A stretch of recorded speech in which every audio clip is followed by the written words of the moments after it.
Hai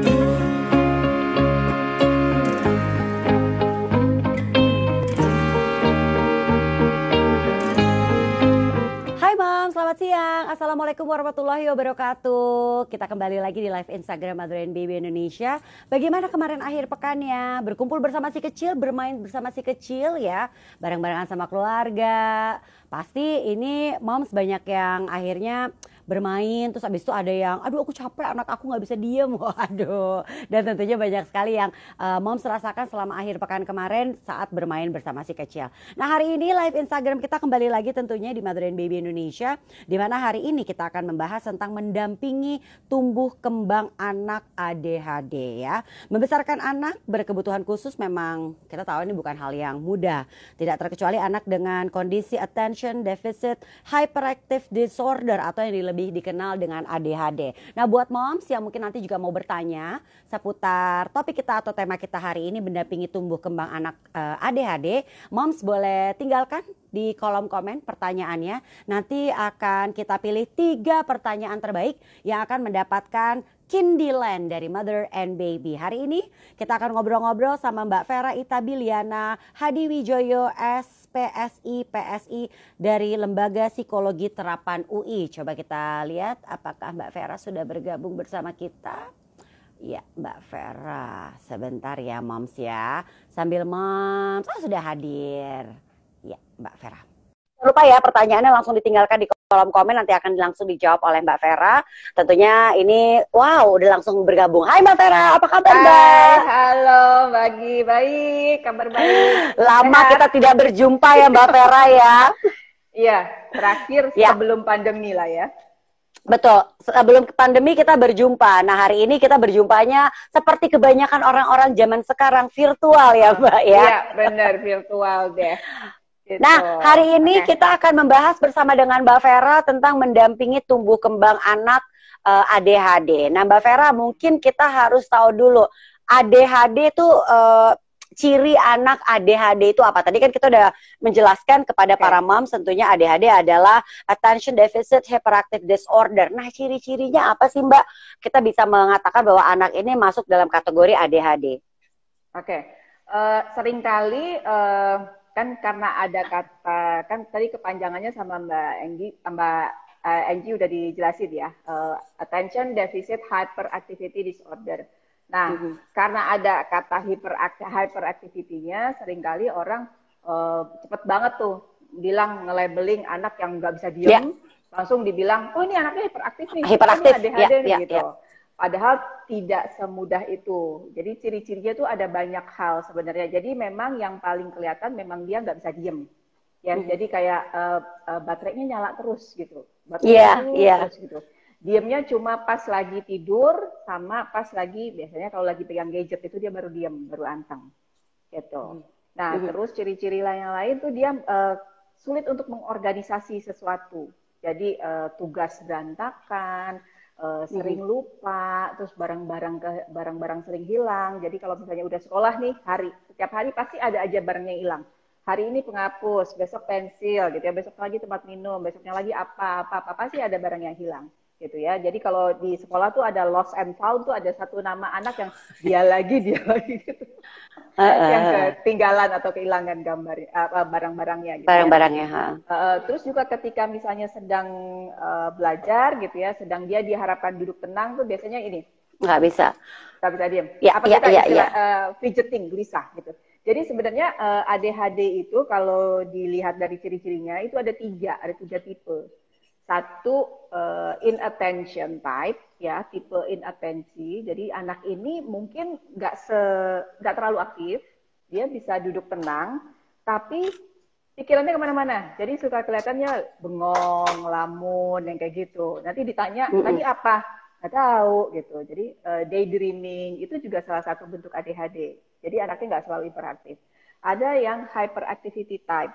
Nah itu tadi hyperactivity impulsive type. Jadi dia nggak bisa diem ya, terus suka apa, dia tertarik apa, dia langsung ambil tanpa berpikir gitu ya, tanpa lihat-lihat dulu, dia langsung gitu. Jadi manjat meja, kursi, pokoknya nggak bisa diem lah anaknya. gitu ya. Dan kalau duduk yang tadi saya peragain gitu ya, gelisah. Gerak terus. Terus tangannya biasanya kalau ada benda apa di sekitarnya dimain-mainin, dia ketok-ketok meja dan sebagainya. Nah, terus juga, nah yang tipe ketiga itu gabungan kedua-duanya. Jadi inattention iya, dan hyperactivity juga iya. Nah, ini biasanya yang seru banget di anaknya kayak seperti itu. Gitu. Nah, oke. Gimana? Kalau anak sulit fokus, itu masuk kategori ADHD nggak, Mbak Vera? Anak sulit fokus. Nah, mungkin karena sulit fokusnya karena easily distracted gitu. Mungkin kan kita tahu di sekolah kan kita mungkin gurunya menjelaskan, lalu temannya di sebelah mungkin sambil ngapain dia jadinya fokus ke temennya, atau di sebelah di luar sekolah lagi terjadi apa dia ngeliatnya ke sana.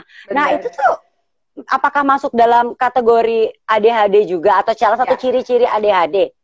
Salah satunya iya. Jadi kan kalau mengumpamakan anak ADHD itu kayak kita berdua lagi IG live kan ya Mbak Enji ya.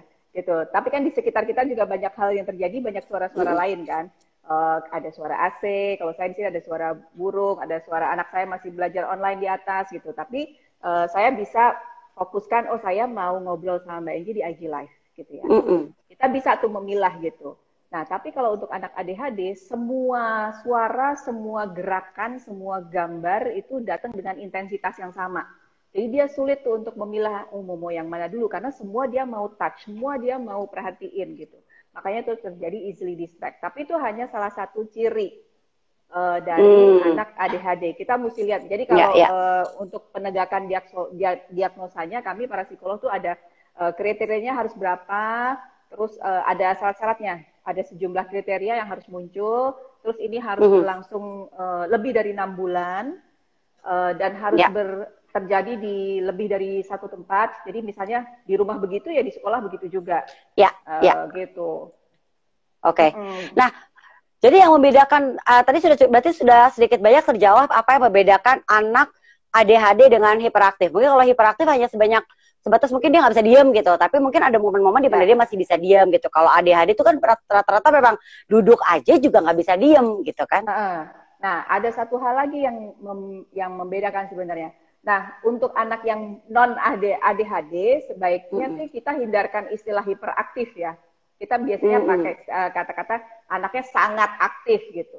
Jadi karena kalau hiperaktif tuh pasti nanti relatednya ke si ADHD. Iya. Nah, satu hal lagi yang bisa kita lihat untuk membedakan adalah anak yang sangat aktif, biasanya dia memang nggak bisa diam, dia melakukan banyak hal, tapi kalau diperhatiin, semua yang dia lakukan ada tujuannya. Misalnya dia ini anak yang sangat aktif ya? Ya, anak yang bukan ADHD ya. Jadi ya ketika dia melakukan banyak hal, tapi semua yang dia lakukan ada tujuannya. Jadi misalnya dia ambil satu mainan gitu ya, dia mainin dulu, dia lihat dulu, begitu selesai, dia udah bosan, dia pindah ke mainan yang lain. Nah itu anak yang bukan ADHD. Anak yang ADHD, dia melakukan banyak hal, tapi nggak jelas tujuannya. Tujuannya nggak jelas. Jadi pernah lihat nggak anak kalau saya pernah lihat waktu itu kebetulan di supermarket gitu ya, di supermarket dia jalan di gang, tangannya direntangkan kedua kiri dan kanan gitu. Oh iya benar ya. Ya iseng gitu ya sebenarnya. Iseng. Terus juga kalau misalnya di ruang praktek kelihatan banget. Jadi tuh di ruang praktek kan banyak mainan ya. Itu dia turunin semua mainan hanya untuk cuma berantakin aja, tapi dia nggak paying attention, nggak merhatiin ini mainan apa gitu. Itu yang membedakan. Oh, tadi beberapa dari awal ciri-ciri Mbak Vera menyebutkan ciri-ciri ADHD tuh saya sampai gini, ini beberapa ada di saya loh. Saya termasuk orang yang nggak bisa duduk diam, soalnya kalau duduk pasti, kalau nonton tuh pasti banyak gerak ya gitu lah. Tapi ya itu dia, kita kan tapi kan ya tadi belum tentu, bisa jadi ada beberapa tapi belum tentu dia masuk kategori ADHD. Mbak Vera ini pertanyaan-pertanyaan. Kalau ADHD beneran, itu gejala-gejala itu sudah harus muncul sebelum usia 12 tahun. Iya, saya Kalau dari dulu memang ada. sih. Oh, dari dulu. Oh, ya udah. Ya.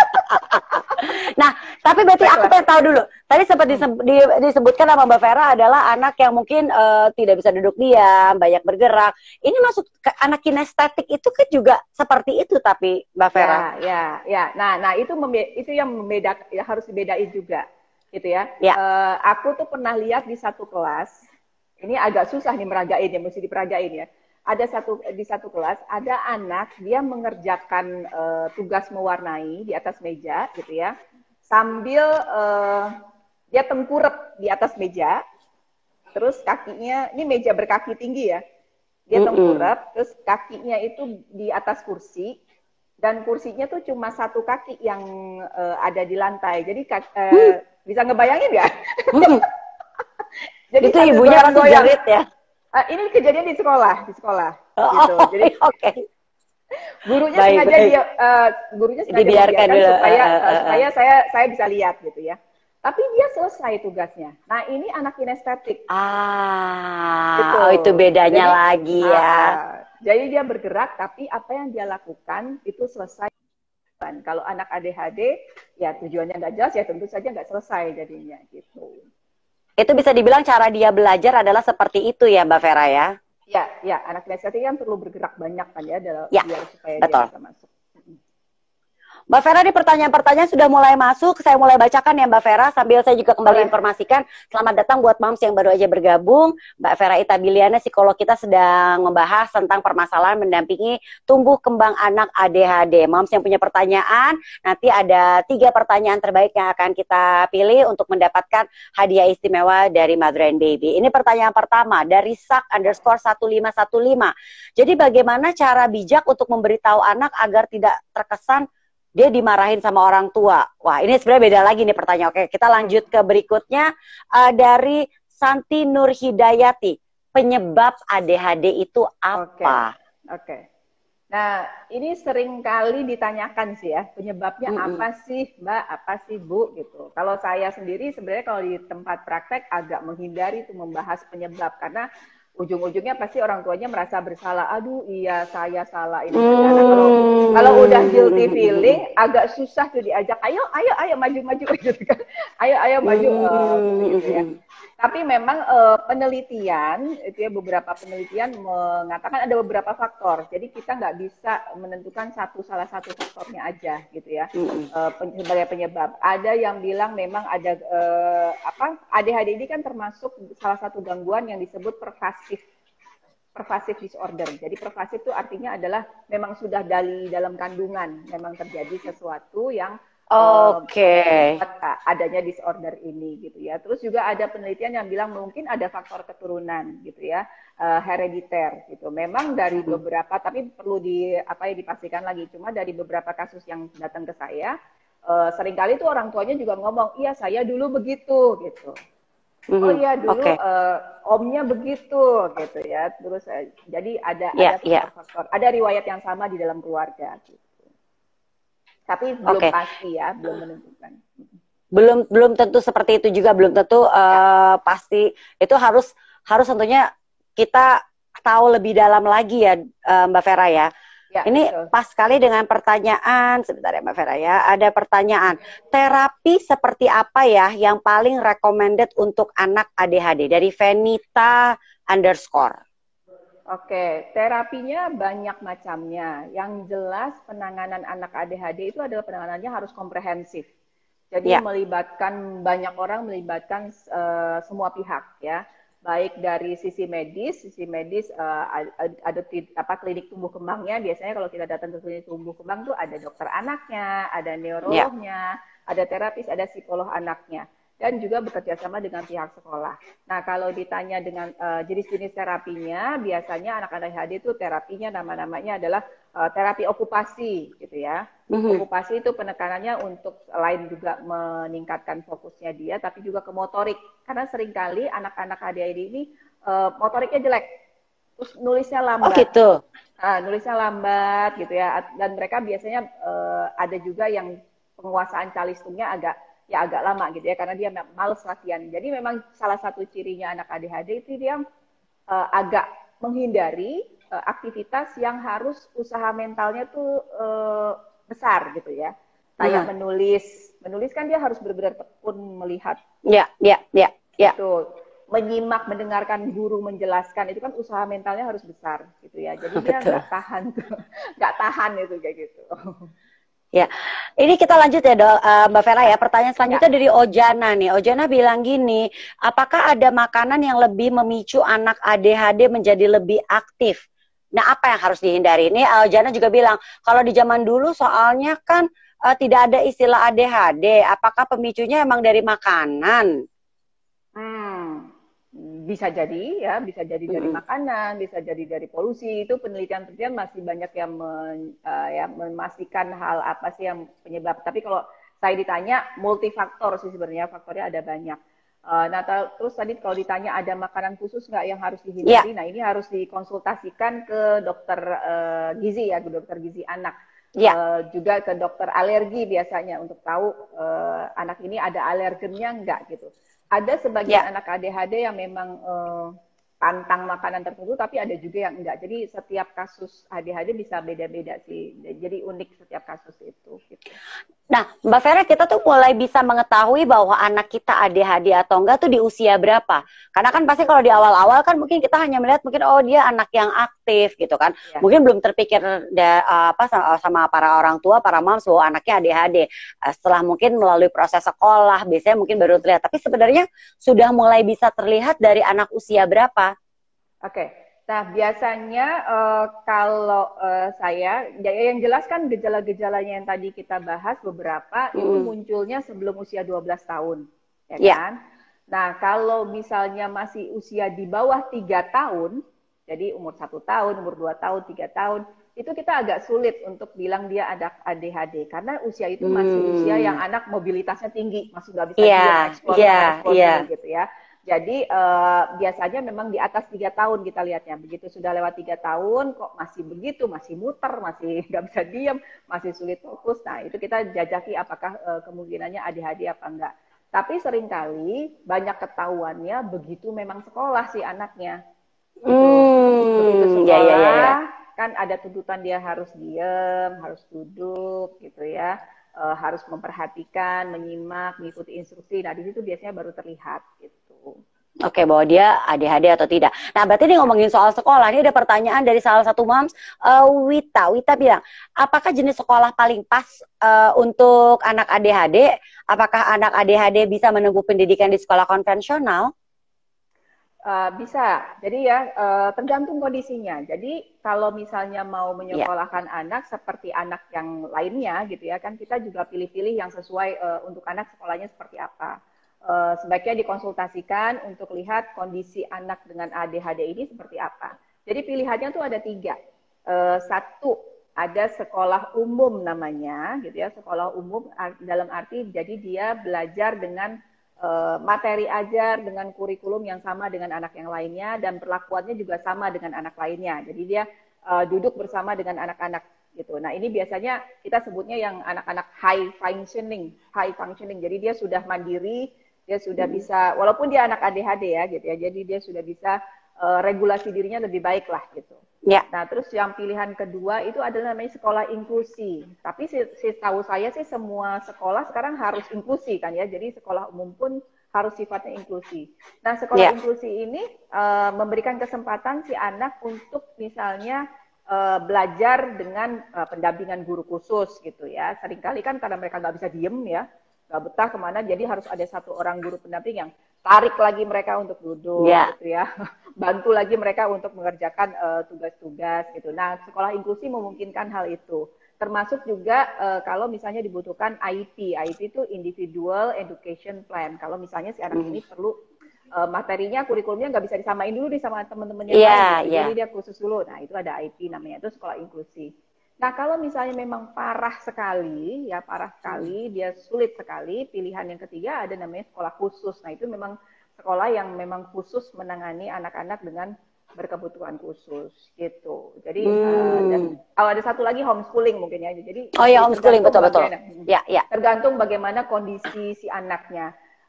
Anak ADHD itu kecerdasannya itu di atas rata-rata loh. Jadi rata-rata Nah, ke tadi ada yang atas. bertanya juga tuh Heeh. soal kecerdasan anak-anak ADHD itu Iya. apakah tinggi? Gitu. Jadi sebenarnya mereka anak-anak pinter, tapi nggak kelihatan pinternya karena apa ya? Karena nggak bisa fokus, nggak bisa diem gitu ya. Ketika diajarkan dia kemana-mana, jadi nggak masuk. Jadi begitu ditanya dia nggak tahu. Makanya terapi sih sebenarnya tujuannya adalah untuk supaya dia lebih bisa meregulasi dirinya sehingga lebih tenang. Jadi pelajaran bisa masuk gitu.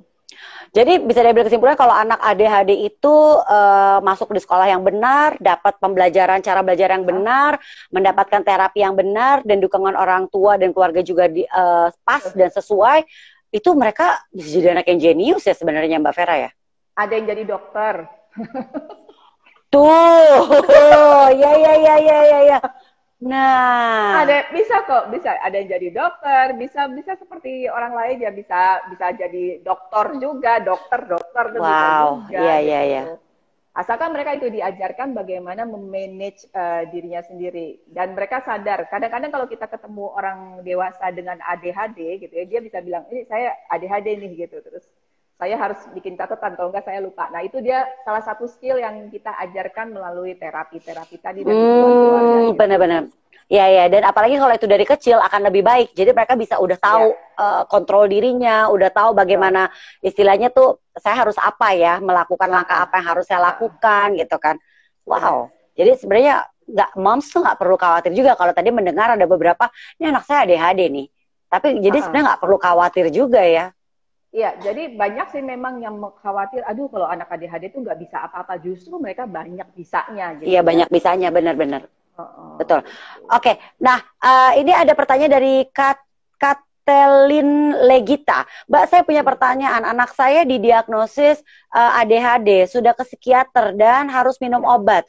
Apakah emang harus minum obat terus-menerus? Oke, obat kadangkala dibutuhkan. Kalau anaknya memang sangat-sangat sulit dikendalikan, sangat-sangat sulit tenang gitu ya. Jadi obat itu memang kadang dibutuhkan. Kenapa? Ya. Karena supaya tadi saya bilang dia harus tenang dulu, calm down dulu, regulate dulu dengan dirinya supaya tadi apa yang kita ajarkan untuk dia mengatasi ADHD-nya itu bisa masuk gitu. Nah, obat ini sifatnya sih tidak permanen gitu ya. Nanti biasanya dokter akan secara berkala mengevaluasi, kan biasanya ada kontrol lagi setiap berapa bulan, dilihat kemajuannya seperti apa, nanti dosisnya bisa diturunkan atau gimana. Jadi jangan khawatir akan kayak tergantungan gitu, enggak sih gitu. Oke, itu jadi bukan berarti jadi terus-menerus ya mengkonsumsi obat, tapi itu memang harus rajin kontrol supaya dokternya juga bisa mengetahui, oh dia udah bisa nih sendiri gitu ya. Bukan dari ibu kita yang memutuskan untuk oke, stop aja gitu ya dok. Ya, Mbak Vera ya. Tapi memang tidak semua butuh obat, jadi tergantung bagaimana hasil konsultasinya. Oke. Tadi ada Maya Narya yang menanyakan apakah anak mengidap ADHD memerlukan terapi atau sekolah khusus, sudah terjawab sama Mbak Vera. Kita lanjut ke pertanyaan selanjutnya dari Aldila_Serelia. Apakah ADHD itu termasuk dalam gangguan perilaku dan bisa diminimais nggak sih seiring bertambahnya usia? Sepertinya tadi sudah cukup terjawab dengan kalau kita benar-benar memberikan terapi yang tepat, lalu juga pendampingan orang tua itu penting sekali, memperhatikan, ya mungkin memang harus ada terapi sih ya Mbak Vera ya, agar bisa diminimais ya. Ya, orang tua kadang kasihan kalau sendirian. Capek. Betul. Energinya pasti akan banyak. Jadi menurut saya sih orang tua perlu berbagi tugas dengan orang lain, salah satunya terapis gitu ya. Karena terapisnya tadi baru kesebutkan satu ya, okupasi itu bisa mungkin ada terapi sensori integrasi, ada terapi remedial kalau dia memang perlu catch up dengan materi-materi belajar. Ada terapi perilaku kalau misalnya memang dia perlu diarahkan supaya lebih bisa mematuhi instruksi dan sebagainya. Jadi ada berbagai macam jenis terapi sih sebenarnya. Jadi kalau misalnya semua mau dilakukan orang tua sendiri, orang tuanya nggak bisa ngapa-ngapain nanti. Iya sih, benar sih. Memang harus ada bantuan untuk bisa. Jadi tapi tentunya di saat mendapatkan bantuan terapi di rumah juga dijalankan apa yang dijalankan di tempat terapinya ya Mbak Vera ya. Karena kan ada home program, biasanya terapis itu ngasih home program kan untuk dilakukan di rumah. Dan satu hal lagi, daily activities yang di rumah, yang day by day itu kadang juga bukan kadang, itu yang berdampak lebih banyak ke anak. Jadi seringkali ada orang tua misalnya dia udah terapi misalnya seminggu sampai 3 kali gitu ya. Tapi di rumah masih dibantuin makannya, di rumah masih disiapin semuanya. Nggak ngefek gitu. Justru harusnya terapi jalan di rumah juga yang sesuai dengan jadi kemandirian dilatih, tanggung jawab dilatih. Betul. Kita lanjut ke pertanyaan selanjutnya dari aku _menang 02 mau tanya bagaimana cara pendampingan anak ADHD ketika masa new normal. Ini pertanyaannya bagus sekali nih. Di masa new normal ini karena pada saat di masa new normal pada saat di rumah aja apa aktivitas terbaik untuk anak ADHD. Ini kan kita tahu dengan adanya new normal ini kan ada keterbatasan karena kan balik lagi kita bukan back to normal, ini adalah new normal. Jadi kita mulai bisa beraktivitas tapi ada batasan-batasannya. Nah ini untuk anak ADHD gimana nih jadinya dan cara mendampingi kita sebagai orang tua mendampinginya seperti apa nih Mbak Vera? Ya, kemarin sih waktu di awal-awal kemarin kan semua klinik tutup ya, tempat terapi tutup gitu. Kita juga agak sedih tuh sebenarnya. Aduh ini gimana nih anak-anak ini progresnya pasti nanti bisa mundur lagi kan karena kalau kalau liburan aja tuh balik-balik tuh udah kacau balau ini kayak gimana. Nah, gitu. Iya, betul. Jadi memang dibutuhkan orang tua juga melakukan sesuatu di rumah gitu ya. Jadi kalau untuk anak ADHD yang jelas dia harus ada aktivitas fisik yang rutin gitu ya. Dia harus bergerak. Jadi harus ada olahraganya tuh, gitu. Idealnya sih ada 3 kali dalam sehari, 15 menit, gitu. Pagi, siang, sore, gitu. Jadi dia harus bergerak, gitu. Kalau enggak nanti energinya beralihnya ke hal yang lain, ke gadget lagi kan. Nah, terus mereka juga harus tetap dilatih untuk mengorganisir kegiatannya dia. Jadi bikin jadwalnya juga dibikinnya visual, jadi supaya dia lebih eye catching buat dia. Jadwalnya juga bisa berupa checklist. Jadi hari ini mau ngapain, yang udah dikerjain yang mana dia kasih cek, yang kayak gitu.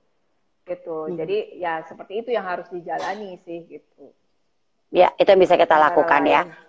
Ya, jadi kegiatan olahraga sebenarnya bisa kita lakukan di dalam rumah. Sebenarnya kayak kita skipping kan nggak memerlukan lapangan yang luas juga ya. Lalu jalan-jalan sekitar rumah atau lari-lari di sekitar rumah juga bisa kita lakukan. Sepeda statis atau sepeda keliling komplek aja yang deket-deket. Banyak yang bisa kita lakukan untuk olahraga di rumah saja. Nah ini tadi ada pertanyaan dari Santi Nur Hidayati, ciri-ciri kecerdasan anak ADHD, apakah di bawah atau rata-rata? Tadi sudah dijawab sama Mbak Vera juga, rata-rata bahkan di atas rata-rata ya kan.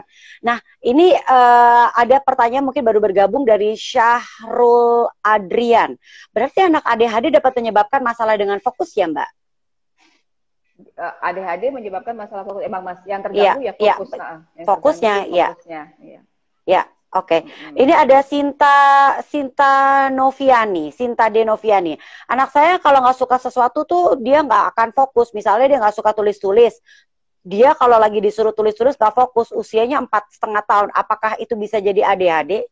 Jadi karena nggak suka katanya sebenarnya.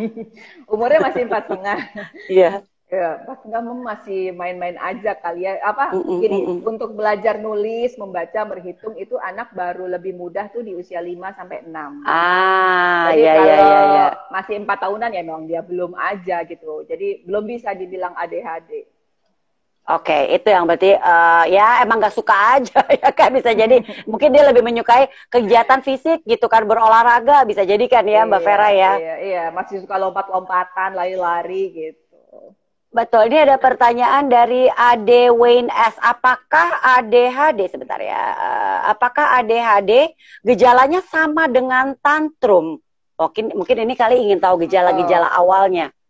Oke, kalau tantrum itu kan fenomena yang wajar muncul dari anak usia sekitar 1,5 sampai 6. Jadi itu semua anak mengalami gitu ya.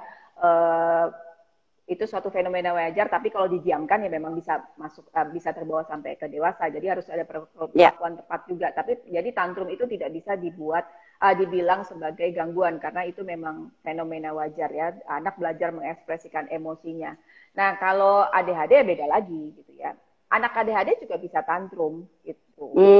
Ya betul. Pertanyaan berikutnya dari Rusli, apakah anak dengan ADHD bisa sembuh dengan seiring berjalannya umur anak bertambah besar dan dengan terapi yang tepat?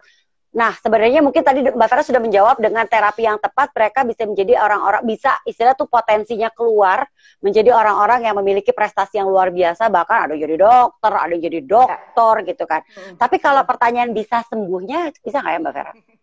Nah, kita bilangnya tidak, kita nggak istilahnya bisa sembuh apa enggak gitu ya, karena patokan sembuhnya tuh juga sembuhnya tuh kayak apa ya gitu, karena sangat sangat beragam nih bentuknya bisa jadinya. Jadi kita bilangnya dia lebih mampu untuk mengontrol dirinya sendiri, lebih mampu untuk mengontrol impuls-impuls yang muncul. Nah itu, jadi dia lebih terkendali gitu. Jadi walaupun dia masih ada ciri-ciri ADHD-nya, tapi dia mungkin sudah bisa fokus ketika dia belajar, ketika dia sekolah, tugas-tugas dia sudah bisa selesaikan gitu. Dia bisa berfungsi dengan baik dalam kesehariannya, bisa bisa memenuhi tuntutan-tuntutan dari lingkungannya dia. Tapi mungkin kelihatan nggak bisa diemnya. Pernah punya temen nggak sih kalau yang usia dewasa ya, punya temen nggak kalau ngobrol tiba-tiba topiknya lompat-lompat gitu? Saya salah satunya. Ini saya sebenarnya, saya lompat-lompat gitu. Terus mau ngerjain ini, idenya banyak. Mau masak kue, terus mau bikin bisnis ini, mau bikin ini, bisnisnya banyak gitu. Ya, benar-benar. Tapi balik lagi tadi seperti disampaikan Mbak Vera. Sebenarnya sekarang kan tugas kita sebagai orang tua adalah bisa mengarahkan anak ADHD itu supaya mungkin kalimatnya mungkin berfungsi dengan baik di komunitas dan di kesehariannya. Dia bisa in control akan ke-ADHD-annya di saat mereka dewasa nanti kali ya Mbak Vera ya. Dan dia bisa hidup bahagia, itu yang penting sih. Itu dia, itu sih yang paling penting ya. Ini ada pertanyaan, ini mungkin baru bergabung, Ana Febri 29, mulai di usia berapa anak bisa dikatakan ADHD? Tadi sudah terjawab sebenarnya, mungkin tapi sedikit lagi boleh diingatkan. Biasanya di 3 tahun ke atas. 3 tahun ke atas ya. Lebih jelas ciri-cirinya, dan sebelum usia 12 tahun. Harus sebelum usia 12 tahun ya? Iya. Gitu. Kalau sesudah 12 tahun kita lihat ada apa gitu, kok tiba-tiba berubah perilakunya, tadinya tenang terus tiba-tiba. Itu beda lagi. Jadi kalau setelah usia 12 tahun, nah ini faktor mungkin balik lagi masuk ke area pra-remaja, mungkin ada satu hal di sekolah atau di rumah mungkin yang membuat terjadinya bisa jadi. Jadi sekali lagi usia 3 sampai 12 tahun itu adalah masa kita mengetahui apakah anak ADHD atau enggak, dan kita tentunya membutuhkan pertolongan dari seorang yang profesional untuk mengetahui anak kita ADHD atau enggak. Oh, tadi ada satu pertanyaan. Jadi kalau untuk mengetahui anak ADHD ke psikolog, psikiater, apa ke dokter spesialis anak? Kemana aja yang terjangkau, boleh yang lebih komplit sebenarnya datang ke klinik tumbuh kembang. Kalau di beberapa rumah sakit kan ada klinik tumbuh kembang. Di klinik tumbuh kembang semuanya ada, kumpul semua tuh di situ ya, si dokter anak, neurolog anak, psikolog anaknya juga, ada terapisnya juga, gitu, bisa nyambung. Gitu. Oke. Mbak Vera, terima kasih banyak, jadi tahu banyak kita ya Momsia mengenai ADHD dan bagaimana betul. Nah ini Mbak Vera, ini apa yang diobrolin hari ini nih udah membuat kita juga jadi lebih tahu banyak tentang ADHD, gimana kita sebagai orang tua mendampingi tumbuh kembang mereka ya, anak-anak ADHD. Dan sekali lagi mungkin yang bisa kita ingatkan kembali bahwa dengan terapi yang tepat, dengan kalau kita bisa istilahnya kita sebagai orang tua aware bahwa anak kita ADHD dan mendapatkan penanganan yang tepat, mereka adalah anak-anak yang luar biasa dan mereka bisa berprestasi nantinya di kemudian hari ya Mbak Vera ya. Setuju. Yang penting adalah penerimaan bahwa ini anak saya tetap cinta dan sayang sama dia butuh saya untuk mendampingi dia sehingga bisa bahagia nantinya, gitu aja. Betul sekali. Terima kasih banyak ya Mbak Vera, seru sekali obrolan kita hari ini buat moms yang ketinggalan. Terima kasih Mbak. Nah ini nanti kita akan lanjutin lagi kapan-kapan obrolannya ya Mbak Vera ya. Ya. Oke, have a nice day, Mbak. Terima kasih Mbak Vera. Nah, buat moms yang ketinggalan menyimak obrolan bersama dengan Mbak Hardi Wijoyo, SPSI, PSI, psikolog dari Lembaga Psikologi Terapan UI, nanti Moms bisa menyaksikannya di IGTV Mother and Baby, dan tentunya nanti Moms juga bisa membaca artikelnya di website Mother and Baby di www.motherandbaby.co.id, di Instagram juga ada, di Twitter dan juga di Facebook. Nah, buat Moms semuanya, nanti siapa ya kira-kira Moms yang dipilih pertanyaannya sebagai pertanyaan terbaik akan kita umumkan di Instagram Story Mother and Baby. Jadi nanti dicek apakah Moms yang pertanyaannya terpilih sebagai pertanyaan terbaik. Terima kasih buat Moms yang sudah menyaksikan. Terima kasih yang sudah menyimak. Jangan lupa besok kita akan kembali lagi di live Instagram Mother and Baby. Kita akan membahas tentang ini dia nih, penggunaan antiseptik yang terlalu banyak di masa pandemi ini ada efeknya nggak buat kulit anak? Nah, jangan kemana-mana ya Moms. Besok balik lagi, jamnya jam berapa? Simak di Instagram Mother and Baby Indonesia. Sampai ketemu lagi Moms. Wassalamualaikum warahmatullahi wabarakatuh. Bye.